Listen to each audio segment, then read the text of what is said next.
साल पहले एक मगरूर जालिम नौजवान नवाब रहता था, जो कि जापान की मगरबी पहाड़ियों में वाक़ एक छोटे से गांव पर हुकूमत करता था।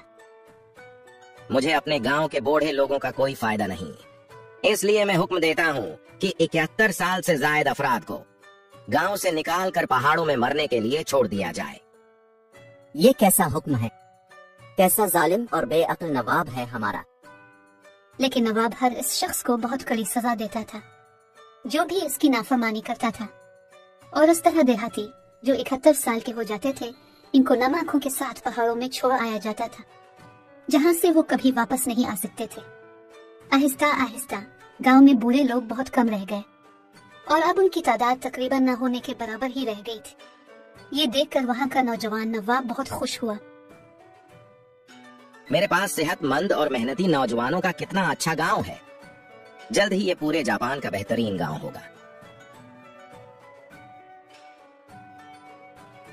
इस गांव में एक मेहरबान नौजवान किसान और उसकी बूढ़ी माँ भी रहते थे। वो गरीब थे, लेकिन किसान अपनी माँ के साथ बहुत अच्छा था और वो दोनों खुशी खुशी एक साथ रहते थे। ताहम जो जो साल गुजरते गए, माँ की उम्र बढ़ती गई और जल्द ही वो भी 71 साल की हौलनाक उम्र को पहुंच गई। काश मैं किसी तरह जालिम नवाब को धोखा दे सकता। लेकिन गांव की किताबों में रिकॉर्ड मौजूद था और उस तरह हर किसी को मालूम था कि इसकी माँ 71 साल की हो गई है। हर रोज बेटा अपनी माँ को कहना चाहता था कि वो इसे मरने के लिए पहाड़ों पर ले जाएगा, क्योंकि गांव के लोग भी अब बातें करने लगे थे। किसान जानता था कि अगर उसने अपनी माँ को जल्द पहाड़ों पर न छोड़ा तो नवाब अपने सिपाहियों को भेजेगा और इन दोनों को उठा के एक अंधेरे तहखाने में फेंक दिया जाएगा, जहाँ वो एक हौलनाक मौत मर जाए। माँ, वो जैसे ही शुरू करता था वो बताने की कोशिश करने ही लगता था, लेकिन वो आगे अपनी बात को नहीं बढ़ा पाता था। फिर एक दिन माँ ने खुद ही नवाब के इस जालिम हुक्म की बात कर डाली। बेटे, वक्त आ गया है कि तुम मुझे पहाड़ों पर ले जाओ, इससे पहले कि नवाब और उसके सिपाही तुम्हारे पीछे आए। हमें जल्दी करनी होगी। माँ बिल्कुल भी परेशान नहीं थी कि उसे मरने के लिए पहाड़ों पर जाना पड़ेगा। मेरी प्यारी माँ, मुझे मुआफ कर दी। मैं आपको बचाने के लिए कुछ भी नहीं कर सका। अभी सुबह किसान ने अपनी माँ को अपने कंधों पर उठाया और पहाड़ों की तरफ एक पतले से रास्ते पर चल पड़ा। वो ऊपर और ऊपर चढ़ता रहा, यहाँ तक कि दरख्तों का झुंड खत्म हो गया और रास्ता भी खत्म हो गया। यहाँ परिंदों की आवाज तक नहीं थी, यहाँ सिर्फ दरख्तों में हवा की हल्की सी आहट सुनाई दे रही थी। बेटा आहिस्ता आहिस्ता चलता रहा, क्योंकि वो अपनी बूढ़ी माँ को पहाड़ों में छोड़ने का सोचना भी बर्दाश्त नहीं कर सकता था। वो चलता रहा क्योंकि वो यहाँ रुककर अपनी माँ को उधर छोड़ना नहीं चाहता था। अचानक इसने अपनी माँ को दरख्तों से छोटी टहनियाँ तोड़ते हुए सुना। माँ, ये आप क्या कर रही हैं? बेटा, मैं इन टहनियों को फेंक कर रास्ता बना रही हूँ ताकि तुम गुम ना हो जाओ और गांव पहुँच सको। अब भी आप मेरे बारे में ही सोच रही है? बिल्कुल मेरे बेटे, तुम हमेशा मेरे ख्यालों में रहोगी। माँ, मैं आपको पहाड़ों पर अकेले मरने के लिए नहीं छोड़ सकता। हम घर जा रहे हैं, चाहे नवाब मुझे जो भी सजा दे, पर मैं आपको अब कभी नहीं छोड़ूंगा। चुनांचे सूरज गुरूब होने तक उन्होंने इंतजार किया, यहाँ तक कि आसमान पर एक अकेला तेज चमकता हुआ सितारा नमूदार हुआ। फिर रात के अंधेरे साए में किसान अपनी माँ को पहाड़ी से नीचे लाया और वो खामोशी से अपने छोटे से घर को लूट गए। किसान ने अपने किचन के फर्श में गहरा गड्ढा खोदकर एक छोटा सा कमरा बनाया, जहाँ वो अपनी माँ को छुपा सकी। इस दिन से इसकी माँ ने अपना सारा वक्त इस खुफिया कमरे में गुजारा। किसान इसके पास उधर खाना लेकर आया करता था। बाकी का सारा वक्त वो खेतों में काम करने में ऐसे गुजारता था कि जैसे कि वो यहाँ अकेला रहता हो। इस तरह तकरीबन 2 साल तक इसने अपनी माँ को बहिफाजत छुपाए रखा और गांव में किसी को भी मालूम नहीं था कि वो वहाँ है। फिर एक दिन देहातियों में खौफनाक हंगामा हुआ। पहाड़ियों से परे शहर के लार्ड हीगा ने उन्हें धमकी दी कि वो इनके गांव को फतह करके उसे अपना बना लेगा, और ये कि सिर्फ एक चीज उनको बचा सकती है कि अगर वो लार्ड हीगा को राख से बनी हुई 1000 रस्सियों का एक डब्बा लाकर मुहैया कर दे तो वो उनके गांव को छोड़ देगा। जालिम नौजवान आका ने जल्दी से अपने गांव के तमाम दानिशमंदों को इकट्ठा किया। आप दानिशमंद हैं, बताएं कि लार्ड हैगा के मुतालिबात को कैसे पूरा किया जाए ताकि हमारा गांव बच सके। राख की एक रस्सी भी बनाना नामुमकिन है जनाब।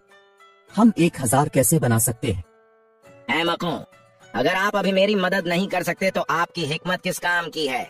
नवाब ने गांव के चौक में एक नोटिस लगवाया जिसमें लिखा था कि जो भी देहाती गांव को बचाने में नवाब की मदद करेगा उसे इनाम में वाफिर मिकदार में सोना दिया जाएगा। लेकिन गांव के सभी लोग सरगोशी में बोले, यकीनन ये एक नामुमकिन चीज है, क्योंकि उंगली के छूने से राख गिर जाती है। कोई राख की रस्सी कैसे बना सकता है? उन्होंने सिर हिलाया और आह भरी, अफसोस अफसोस, अब यहाँ एक और जालिम नवाब कब्जा करने वाला है। नौजवान किसान ने भी सोचा कि ऐसा ही होगा। फिर उसने सोचा कि इसकी माँ का क्या बनेगा, कि अगर उनके मौजूदा नवाब से भी ज्यादा बुरा नवाब उन पर हुकूमत करने आ गया। जब उसकी माँ ने इसके चेहरे पर परेशानी देखी तो पूछा, बेटा तुम इतने परेशान क्यों हो? चुनांचे किसान ने इसे लॉर्ड हीगा के इस नामुमकिन मुतालबे के बारे में बताया, लेकिन इसकी माँ बिल्कुल परेशान नजर नहीं आई, बल्कि वो नरमी से हंसी और कहने लगी, ये इतना नामुमकिन काम तो नहीं है। बस एक आम रस्सी को नमक के पानी में भिगो कर रख दो, फिर उसे अच्छी तरह खुश्क कर लो। तब ये रस्सी जलकर काली हो जाएगी और अपनी शक्ल भी बरकरार रखेगी। और इस तरह बन गई राख की रस्सी। गांव वालों से कहो कि जल्दी करें और रस्सी के 1000 टुकड़े तलाश करें। माँ आप तो बहुत अक्लमंद हैं। नौजवान लॉर्ड को बताने के लिए भागा कि उसे क्या करना है। तुम गांव के तमाम दानिशमंदों से ज्यादा समझदार हो। नवाब ने इसे सोने के कई तोड़े इनाम में दिए। राख की 1000 रस्सियां जल्दी से बनाई गईं और गांव बच गया। ताहम चंद दिनों में गांव में एक और जबरदस्त हंगामा बर्पा हो गया, क्योंकि लॉर्ड हीगा ने एक और धमकी भेजी। इस बार उसने एक छोटे सुराख के साथ एक लकड़ी का टुकड़ा भेजा, जो इसकी लंबाई से 7 गुना ज्यादा मुड़ा और झुका हुआ था। अब की दफा उसने मुतालबा किया कि इस लकड़ी के टुकड़े के एक सुराख से दूसरे सुराख तक एक रेशम का धागा पिरोया जाए, और कहा कि अगर वो लोग ये काम न कर सके तो वो इनका गांव फतेह करने आ जाएगा। नौजवान नवाब एक बार फिर अपने दानिशमंदों के पास गया, लेकिन सबने हैरानी से सर हिला दिया। सुई इस तरह के मुनहनी खुतूत में से अपना रास्ता नहीं बना सकती। उन्होंने कहा, एक बार फिर हमें एक नामुमकिन मुतालबे का सामना है। इसके बाद नवाब ने गांव के चौक में दूसरा नोटिस लगवाया, जिसमें गांव वालों से उनकी मदद की दरख्वास्त की। एक बार फिर नौजवान किसान इस मसले को लेकर एक खुफिया कमरे में अपनी माँ के पास पहुंचा। क्यों, ये इतना मुश्किल तो नहीं है। सुराख के एक सिरे पर कुछ चीनी डालें और दूसरे सिरे पर चींटी को रेशम के धागे से बांध कर रख दे। वो चीनी तक खुद पहुंच जाएगी और अपने साथ रेशम का धागा भी ले जाएगी। माँ आप बहुत ही ज़हीन हैं। फिर वो दूसरे मसले का हल लेकर जल्दी से आका के पास चला गया। एक बार फिर आका ने नौजवान किसान की तारीफ की और इसे सोने के बहुत से टुकड़े से नवाजा। तुम एक शानदार आदमी हो। तुमने हमारे गांव को फिर से बचाया है। लेकिन इस वक्त भी नवाब की परेशानियां खत्म नहीं हुई थी, क्योंकि कुछ दिनों के बाद हीगा ने एक और मुतालबा भेज दिया और कहा कि इस बार तुम लोग बिलाशुबा नाकाम हो जाओगे और फिर मैं तुम लोगों के गांव को फतेह कर लूंगा। इसने धमकी दी, मेरे लिए एक ढोल लाओ जो बगैर पीटे ही बजे। लेकिन ये मुमकिन नहीं है, गांव के लोगों ने आह भरी। कोई ढोल ऐसे कैसे आवाज दे सकता है? इस बार अक्लमंदों ने सर हाथों में थामे कराते हुए कहा, यह नामुमकिन है। लगता है इस बार लॉर्ड हीगा हम सबको फतेह कर लेगा। नौजवान किसान जल्दी से एक बार फिर अपनी माँ के पास गया। इसने जल्दी से अपनी माँ को नामुमकिन ड्रम के बारे में बताया। ये इन सब में सबसे ज्यादा आसान है। अगर एक ड्रम बनाया जाए जिसके दोनों अतराफ कागज के हों और उसके अंदर एक शहद की मक्खी डाल दी जाए, जैसे ही ये फरार होने की कोशिश करेगी ये बोलेगी और कागज से टकराएगी। इस तरह एक ऐसा ढोल तैयार हो जाएगा जो पीटे बगैर आवाज देगा। अब गांव के किसी भी अक्लमंद आदमी से कहीं ज्यादा समझदार है। नौजवान नवाब को ये बताने के लिए जल्दी से निकला कि लॉर्ड हीगा के तीसरे मुतालबे को कैसे पूरा किया जाए। जब नवाब ने जवाब सुना तो वो बहुत मुतासिर हुआ। तुम जैसा नौजवान मेरे तमाम दानिशमंदों से ज्यादा अक्लमंद नहीं हो सकता। मुझे ईमानदारी से बताओ, इन मुश्किल मसाइल को हल करने में तुम्हारी मदद किसने की?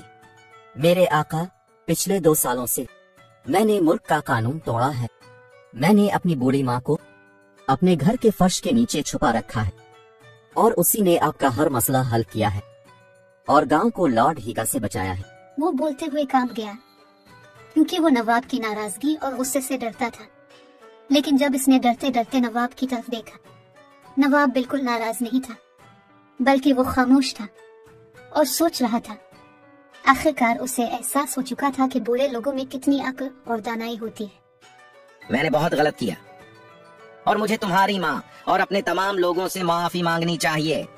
मैं फिर कभी ये मुतालबा नहीं करूंगा कि हमारे गांव के बूढ़े लोगों को मरने के लिए पहाड़ों पर भेज दिया जाए, बल्कि उनके साथ इज्जत व एहतराम के साथ सलूक किया जाएगा जिसके वो मुस्तहक हैं, ताकि वो अपनी कई सालों की हिकमत हमारे साथ बांट सकें।